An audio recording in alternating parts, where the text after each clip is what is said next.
அனைவருக்கும் வணக்கம். சண்முகநாதன் திருவடிப்பாதம் பணிந்து குருவாழ்க குருவே துணை.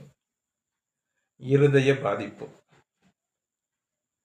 ஹார்ட் அட்டாக்னு சொல்லக்கூடிய இந்த இருதய பாதிப்பு ஜாதக ரீதியா பார்க்க முடியுமா அப்படின்னு கேட்டிங்கன்னா முடியும் அப்படின்னு சொல்லலாம்.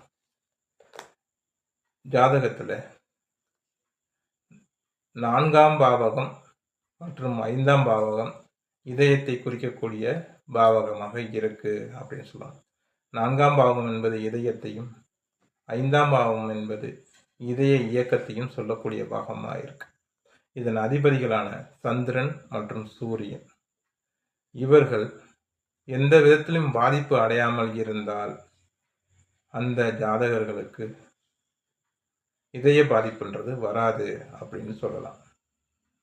இதுவே எந்த ஒரு லக்கணமாக இருந்தாலும் இந்த சூரியன் சந்திரனும் வலுவாக இருந்து 4ஆம் இடத்திலும் 5ஆம் இடத்திலும் ராகு கேதுக்கள் தொடர்பு பெறாமலும் சனி தொடர்பு பெறாமலும் இருக்க வேண்டும்.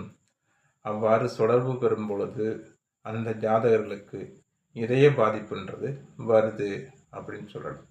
இது எப்போது நடக்கும்னு பார்த்தீங்கன்னா, தசாநாதன் இந்த சூரியன் சந்திரன் மற்றும் 4ஆம் பாவகம் 5ஆம் பாவகத்தோடு தொடர்பு பெறும் பொழுது அவர்களுக்கு இதய பாதிப்புன்றது வர வாய்ப்புகள் உண்டு. கவனமாக இருந்துக்கணும் சொல்லலாம். இதுவே குரு சேர்ந்து இருந்தால் அவர்களுக்கு கொலஸ்ட்ரால் பிரச்சனை வந்து அதன் மூலியமாக பார்த்தீங்கன்னா இதய பாதிப்பு வர்றதுக்கும் வாய்ப்புகள் இருக்குது. கொலஸ்ட்ரால் ப்ராப்ளம்ன்றது வர்றதுக்கும் வாய்ப்பு இருக்குது அப்படின்னு சொல்லலாம். நன்றி, வணக்கம். ஓம் நம சிவாய்.